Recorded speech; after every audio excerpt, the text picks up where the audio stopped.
नमस्कार विद्यार्थी मित्रांनो, इफ्कोचा उद्या मॉक टेस्ट आहे. बऱ्याच जणांचे याच्या संदर्भात थोडंसं कन्फ्युजन होतं.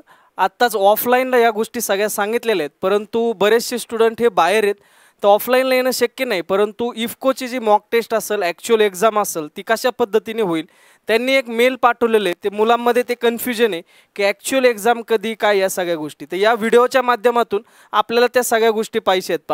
सुरुवातीला ज्याला ज्यांना मेल आला असेल ते अशा पद्धतीने मेल असेल. तुमची जी पोस्ट असेल ही पोस्ट ॲग्रिकल्चर ग्रॅज्युएट ट्रेनी म्हणजे AGT ही पोस्ट असेल. याच्यासाठी प्री एक्झाम जी होणार आहे ती ऑनलाईन टेस्ट तिथं होणार आहे. आता याच्यामध्ये एक मेन कन्फ्युजन काय आहे, ही जी मॉक टेस्ट असेल सर, ही मॉक टेस्ट नेमकी याचा काय नेमकी उपयोग आहे, ही मॉक टेस्टचा नेमकी कशी दिली पाहिजे, काय केलं पाहिजे, या सगळ्या गोष्टी. तर पहिल्यांदा तुम्हाला प्रिलिमिनरी ऑनलाईन टेस्ट मॉक दिलेली प्री ऑनलाईन मॉक टेस्ट आहे. आता ही टेस्ट जी असेल ही 4 मे ते 6 मे म्हणजे या 2 दिवसामध्ये 15 मिनिटाची ही टेस्ट असेल. 10 वाजल्यापासून 6 वाजेपर्यंत तुम्ही तो पेपर कधीही देऊ शकतात. 15 मिनिटाचा पेपर असेल. आता सर ही मॉक टेस्ट द्यायची कशासाठी, त्यांनी का या गोष्टी दिल्यात, याचं देण्याचं पाठीमागचं रिझन हे, तुमची जी ॲक्च्युअल एक्झाम होणार आहे, ज्याचा स्कोर तुमचा पकडला जाणार आहे फायनल सिलेक्शनसाठी, ते पेपर कसा असेल याच्यासाठी एक तुम्हाला पहिल्यांदा एक मॉक टेस्टच्या स्वरूपामध्ये सांगितलं जाईल की अशा पद्धतीचे तुमचे क्वेश्चन्स असतील, अशा पद्धतीचा तुमचा पेपर असेल. याच्यासाठी ही मॉक टेस्ट आहे. या मॉक टेस्टचा कुठलाही प्रकारचा स्कोर हा तुमचा फायनल स्कोर नसणार आहे, हे लक्षात ठेवा. फायनल स्कोर नाही आहे. तर याच्यामुळं हे जे तुमचे किती मार्क्स आले तर हे मार्क्स तिथं पकडले जाणार नाही आहेत. दुसरी महत्त्वाची गोष्ट, या मॉक टेस्टचा फायदा काय होईल.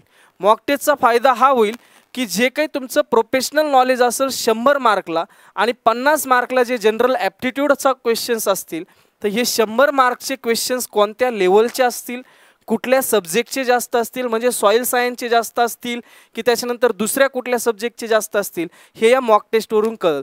त्याची लेवल कशी असेल हे तुम्हाला कळेल. दुसरं, हे 50 मार्काचं जे जनरल ॲप्टिट्यूड असेल याच्यामध्ये काय काय असेल, काय काय नाही, या सगळ्या गोष्टी या मॉक टेस्टमधून कळणार आहेत. म्हणून ही मॉक टेस्ट जी असेल, ज्याला मेल आला असेल त्याने हे इफ्कोचे मॉक टेस्ट कंपल्सरी द्यायची. आता होईल असं, उद्या 4 तारीख सांगितली उद्याचे, मग उद्याचे तर लगेच उद्या सगळेच लॅपटॉप घेऊन बसतील, त्यांची वेबसाईटवर ओपन करून बसतील आणि ती वेबसाईट हँग होऊन जाईल. असं काही आपल्याला करायचं नाही आहे.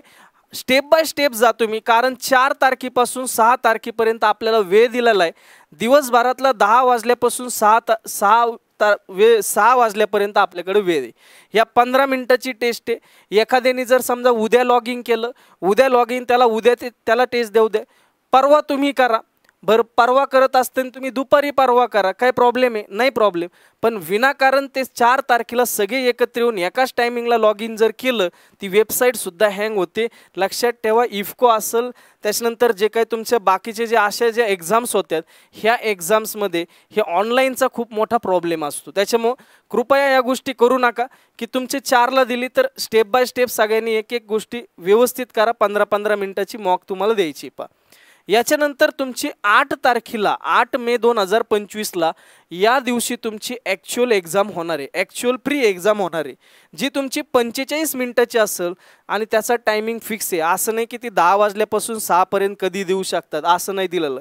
त्यांनी सांगितलं 11 वाजल्यापासून 11:45 पर्यंत तुम्हाला हा पेपर देता येऊ शकतो. 11ला पेपर स्टार्ट होईल, 11:45ला पेपर संपलेला असेल, सकाळच्या 11ला, बरोबर. आता त्यांनी काही इन्स्ट्रक्शन दिल्या, ते खूप महत्त्वाचे आहेत. कारण इथं पण प्रॉब्लेम, आपण नोटिफिकेशन असल्या गोष्टी कधी वाचत नाही. फक्त पेपर द्यायचा, पेन घेऊन जायचा, तेवढे एक्झाम्पल जे असेल किंवा टिकमार्क जे असेल तेवढे कारण सोडून यायचं. असं काही गोष्टी करत जाऊ नका, कारण इथं तुम्हाला ज्या इन्स्ट्रक्शन दिल्या ते खूप महत्त्वाचे आहेत. पहिली इन्स्ट्रक्शन, तुमचा जे ॲक्च्युअल पेपर असेल 8 तारखेला, जो 45 मिनिटाचा असेल, त्याच्यामध्ये 150 क्वेश्चन्स असतील MCQ. या 150 पैकी 100 क्वेश्चन असतील प्रोफेशनल नॉलेजवरती, म्हणजे तुमचे स्पेसिफिक क्वेश्चन्स असतील सब्जेक्टवरती त्या, आणि 50 क्वेश्चन जे असतील ते तुमचे असतील जनरल ॲप्टिट्यूडचे. कशाचे असतील, जनरल ॲप्टिट्यूड. इथं निगेटिव्ह मार्किंग नाही. आणि दुसरं त्यांनी सरळ दिलं आहे, निगेटिव्ह मार्किंग नाही म्हटल्यानंतर आपण सगळेच अटेम्प्ट करत असतो, पण त्यांनीच ते गोष्टी दिल्या आहेत. त्याच्यात सांगितलं हे मॅन्डेटरी आहे सगळे क्वेश्चन सोडवणे, सगळे क्वेश्चन आपल्याला सोडवायचे आहेत, हे त्यांनी मॅन्डेटरी केलेलं आहे. आता दुसरं, तुमचं जी पहिली मॉक टेस्ट असेल याच्याबद्दल सुद्धा गाईडलाईन त्यांनी दिलेल्या आहेत. काय दिल्यात गाईडलाईन? मॉक टेस्ट ही 4 तारखेपासून सुरू होईल 6 तारखेपर्यंत. सकाळी 10 वाजल्यापासून ते संध्याकाळी 6 वाजल्यापर्यंत तुम्ही ते मॉक टेस्ट देऊ शकतात, हे त्यांनी सांगितलं. सिम्पल असं तुमचं 15 मिनिटाचा तो पेपर असेल आणि मॅक्सिमम 3 वेळेस अटेम्प्ट अलाउ करता येतील. 3 वेळेस म्हणजे काय, हे इथं काय 3 वेळेस म्हणजे कसं करायचं? जर समजा एखाद्या वेळेस प्रॉब्लेम आला, तुम्ही पासवर्ड टाकायचे चुकले, हा तुमचा पहिला अटेम्प्ट झाला. दुसऱ्या वेळेस तुमच्या लॅपटॉपला चार्जिंग नाही, लॅपटॉप बंद पडला, दुसरा अटेम्प्ट झाला. तिसऱ्या वेळेस तुमचा प्रॉब्लेम नेटच चाला ना, तिसरा अटेम्प्ट झाला. तिसरा अटेम्प्ट झाला तुमचा, तुमची मॉक टेस्ट तिथं देता येणार नाही आहे, हे लक्षात ठेवा. आणि ही मॉक टेस्ट जी असेल ती ॲक्च्युअल एक्झाम जी असेल त्याच्या तुम्हाला ती एक्झाम ॲक्च्युअल एक्झाम कशी असावी याच्यासाठी ही मॉक टेस्ट आहे, ना की तुमचे त्याच्यातले मार्क धरले जाणार आहेत. त्याच्यामुळं इथं 15 मिनिटं 3च अटेम्प्ट तुम्हाला आलं, हे लक्षात ठेवायचं. आता ॲक्च्युअल टेस्टच्या गाईडलाईन त्यांनी दिलेल्या आहेत. काय गाईडलाईन दिल्या? 8 तारखेला तुमचं ॲक्च्युअल एक्झाम होणार आहे. ॲक्च्युअल ही एक्झाम जी असेल, हे एक्झामला लॉग इन पहिलं 15 मिनिट अगोदरच करायचं. म्हणजे तुमचा पेपर आहे 11 वाजता, तुम्ही 10:45लाच लॉग इन करून बसायचं. तुम्ही व्यवस्थित ते पाहायचं, कारण तिथं चुका नाही करायच्या. तुम्हाला तिथं 15 मिनिट दिलेले लॉग इन करण्यासाठी. तुमचं ॲक्च्युअल डायरेक्ट शार्प टायमिंगला 11 वाजता पेपर स्टार्ट होईल. तो 45 मिनिटाचा पेपर असेल, हे लक्षात ठेवा. दुसरी महत्त्वाची गोष्ट, ही जे तुमचा इफ्कोचा पेपर असेल हा तुमचा मोबाईलवरती चालणार नाही. याच्यासाठी तुम्हाला लॅपटॉप किंवा डेस्कटॉप असला पाहिजे. डेस्कटॉपमध्ये कॉम्प्युटर असलं पाहिजे किंवा लॅपटॉप तुमच्याकडे असला पाहिजे. नाही तर काय करते, मोबाईल घेऊन बसते, सर ती टेस्टच चाला ना, ते हेच व्हायना तेच व्हायना. इथं सरळ नोटिफिकेशन किंवा त्यांनी गाईडलाईन्समध्ये दिलेलं आहे, लक्षात ठेवायचं. लॅपटॉपमध्येच ती ओपन होईल. अजून काय सांगितलं आहे त्यांनी इथं महत्त्वाच्या गोष्टी? दुसरी महत्त्वाची गोष्ट, याच्यामध्ये तुम्ही ज्यावेळेस क्वेश्चन सोडत असतात, तुम्हाला तिथे दिलेलं आहे questions will appear 1 at a time. म्हणजे तुम्ही एका टायमिंगला एकच क्वेश्चन सोडू शकतात. दुसरं, आपल्या AFOमध्ये सेव्ह नेक्स्ट असतं, सेव्ह करा नेक्स्ट करा. इथं फक्त नेक्स्ट असेल, नेक्स्ट करून पुढच्या क्वेश्चनवर जायचं आहे. तिसरी महत्त्वाची गोष्ट, इथं तुम्हाला वाटलं की पहिला क्वेश्चनचं मला उत्तर येत नाही, दुसऱ्याचं येतं, मी दुसरा सोडवला, आता मी काय करतो, सर थोडा विचार करतो, पहिला क्वेश्चन सोडवतो. पाठीमागं क्वेश्चनला जाता येत नाही. पहिल्यांदा 1 नंबरचा क्वेश्चन त्याला टिक करा, पुढं जा. 2 नंबरचा टिक करा, पुढं जा. मागं परत येता येत नाही, हे लक्षात ठेवा. नाही तर तिथंही आपलं प्रॉब्लेम असं आहे, AFO सारखं, सर मी 60व्या क्वेश्चनला परत 1 नंबरचा क्वेश्चन घेतो, असं करता येत नाही. हे पेपर वेगळं आहे. इथं सरळ दिलं, यू कॅनॉट गो बॅक, पाठीमागं जाता येणार नाही, लक्षात ठेवा. दुसरं ते म्हणजेच तुम्हाला स्टार्ट वगैरे क्लिक करायचं, त्या गोष्टी तर माहिती आहे. इथं आता महत्त्वाचं जे असेल, तुमचा जो लॅपटॉप असेल, तुमचं जे कॉम्प्युटर असेल, ते कसं असलं पाहिजे. लॅपटॉप असेल किंवा डेस्कटॉप असेल, तुमच्याकडे ऑपरेटिंग सिस्टीम ही विंडोज 7च असली पाहिजे किंवा त्याच्यापेक्षा अबव. म्हणजेच विंडोज 10 पण चालेल, पण विंडोज 7पेक्षा खालचं जे काही सिस्टीम असेल ती चालणार नाही, हे सरळ त्यांनी स्पष्ट सांगितलेलं आहे. नाही तर जुने लॅपटॉप घेऊन बसतात, तिथं विंडोज 7 पण नसेल, तुमची टेस्ट चालणार नाही, सरळ दिलेलं आहे. दुसरं, तुमचं ब्राउझर क्रोमच किंवा फायरफॉक्सच असलं पाहिजे. तिथं सफारी, हे जे तुमचं जे असेल सफारी, हे तुमचं ब्राउझर चालणार नाही, हे लक्षात ठेवा. काय पाहिजे तिथं, क्रोम किंवा फायरफॉक्स, याच्या दोघांमध्येच ती काय होईल, ओपन होऊ शकते, हे लक्षात ठेवा. दुसरं, तुमचे लॅपटॉप, तुमचा कॉम्प्युटर याचे रॅम मिनिमम 2 GB पाहिजे.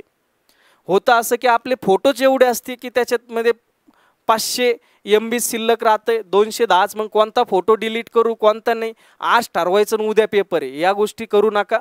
2 GB जे असेल मिनिमम तुमची रॅम असली पाहिजे. रिकमेंडेड केलेली त्यांनी 4 GB. प्रोसेसर तुमचा कोणता असला पाहिजे हे पण सांगितले, कारण हे प्रॉपर ऐका. याचं कारण, हे जर समजा तुमचं नसेल तर टेस्टला प्रॉब्लेम येईल. प्रोसेसर किती सांगितलं, 1.5 GHz किंवा त्याच्यापेक्षा जास्त असा तुमचा प्रोसेसर असला पाहिजे.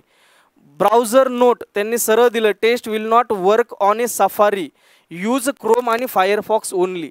म्हणजेच तुमचं ब्राउझर हे सफारी नसलं पाहिजे, तुमचं पाहिजे फक्त कोणतं, क्रोम किंवा फायरफॉक्स, हे 2च ब्राउझर्स इथे चालतील. त्याच्यानंतर जनरल इन्स्ट्रक्शन काय दिले. दुसरी महत्त्वाची गोष्ट, जिथं तुम्ही बसताल तिथले जे काय रूम ते अतिशय शांत वगैरे वातावरण पाहिजे. त्याच्यामध्ये तुमचं वायफाय वगैरे तिथं बसवलेलं असलं पाहिजे, तिथं स्पीड चांगला असला पाहिजे. दुसरी महत्त्वाची गोष्ट, A4 शीट आणि पेन घेऊन बसा. नाही तर होतं काय, ते पेनही नसतो, तुम्ही काय करतात मग क्लोज करतात. एकदा का तुम्ही क्लोजचं बटन दाबलं आणि तुम्ही म्हणतात सर पेन घेऊपर्यंत मी क्लोजचं बटन दाबून देतो, तुमची टेस्ट क्लोज झालेली असेल, तुमची टेस्ट क्लोज झालेली असेल. पेन आणि त्याच्यानंतर रफ पेजेस तुमच्या जवळ ठेवा, तुमच्या जवळ ठेवा. दुसरी महत्त्वाची गोष्ट, एकदा टेस्टच्या बाहेर पडलं, एकदा तुम्ही क्लोज जर दाबलं तर तुमची टेस्ट पुन्हा ओपन होणार नाही, हे लक्षात ठेवा. हे महत्त्वाचं आहे अतिशय. दुसरी महत्त्वाची गोष्ट, तुमच्या नेटचा स्पीड कमी पडला, टेस्टला प्रॉब्लेम यायला लागले, तुमची चार्जिंग संपली, याच्यासाठी कुठल्याही प्रकारे इफको जबाबदार नसणारे, हे त्यांनी सरळ दिलेलं आहे. तुमचं सॉफ्टवेअर काम करत नसेल, तुम्हाला सरळ अगोदरच सांगितले कोणतं ब्राउझर पाहिजे, कोणती ऑपरेटिंग सिस्टीम पाहिजे, तुमचं काम करत नसेल त्याला इफको जबाबदार नसणारे, हे लक्षात ठेवा. दुसरं, जर समजा आता सगळ्या गोष्टी बरोबर आहे सर, आमचा नेटचा स्पीड त्यांनी हे पण दिलं आहे, नेटचा स्पीड किती पाहिजे, 1 MBPS, हे लक्षात ठेवा, 1 MBPS एवढा स्पीड असला पाहिजे. याच्या खाली जर असला तर टेस्टसुद्धा तिथं प्रॉब्लेम होईल, त्यांनी हे पण दिलेलं आहे. आता जर हे सगळ्या गोष्टी क्लिअर आहेत, पण प्रॉब्लेम असं आहे की कधी कधी टेक्निकल प्रॉब्लेम आला, टेक्निकल इश्यू आला, ऑनलाईन टेस्ट देताना मध्येच टेस्ट बंद झाली, सगळ्या गोष्टी क्लिअर असल्यावर त्याच्यासाठी तुम्हाला इथं हेल्पलाईन नंबर दिलेला आहे आणि दुसरं गोष्ट खाली ईमेल दिलेला आहे. ते ईमेल आपल्या रफ पेजेसवरच लिहून ठेवायचा याच्यासाठी, कारण मधीच जर टेस्ट बंद पडली लगेच मेल पाठवून द्यायचं त्यांना किंवा लगेच फोन करायचा, ते जेणेकरून आपलं जे टाईम असेल ते वाया जाणार नाही. ठीक आहे, तर या सगळ्या इन्स्ट्रक्शन त्यांनी दिलेल्या आहे. पा आपल्याला त्या इन्स्ट्रक्शन फॉलो करायच्या, त्याच्याशिवाय आपण ती टेस्ट देऊ शकत नाही, हे लक्षात ठेवा. ठीक आहे. दुसरी महत्त्वाची गोष्ट, आता इफकोचा पेपर आहे म्हटल्यानंतर इफको ही जास्त करून कशाच्या रिलेटेड आहे, तर जी सॉईल सायन्स असेल त्याच्या रिलेटेड जास्त क्वेश्चन्स असतील, हे सगळ्यांना माहिती. कारण याच्यामध्ये फर्टिलायझरचा जास्त संबंध येतो. ॲग्रोनॉमी एक चांगलं करा आणि दुसरी गोष्ट हॉर्टिकल्चर, हे 3 विषय जे असतील ते तरी निदान व्यवस्थित करून ठेवा. सॉईल सायन्सचे मॅक्सिमम क्वेश्चन दिसू शकतात, फर्टिलायझरवर जास्त क्वेश्चन दिसू शकतात, ॲग्रोनॉमी हॉर्टिकल्चरवर पण क्वेश्चन्स राहतील, हे लक्षात ठेवा. त्यांचे दुसरे पण प्रोडक्ट आहे, त्याच्यामुळे पॅथॉलॉजी एंटोमॉलॉजीसुद्धा तुम्हाला क्वेश्चन्स दिसू शकतात. त्याच्यामुळं हे जे असतील हे 5-6 विषय, 4-5 विषय तरी व्यवस्थित करून ठेवा. ठीक आहे. आणि दुसरी गोष्ट, ज्या इन्स्ट्रक्शन दिल्या त्यासुद्धा फॉलो करत चला. एवढीच माहिती तुमच्यापर्यंत पोहोचायची होती. उद्याच्या पेपरसाठी किंवा मॉक टेस्टसाठी माझ्यातर्फे आणि संकल्पतर्फे तुम्हाला ऑल दी बेस्ट. धन्यवाद. थँक्यू.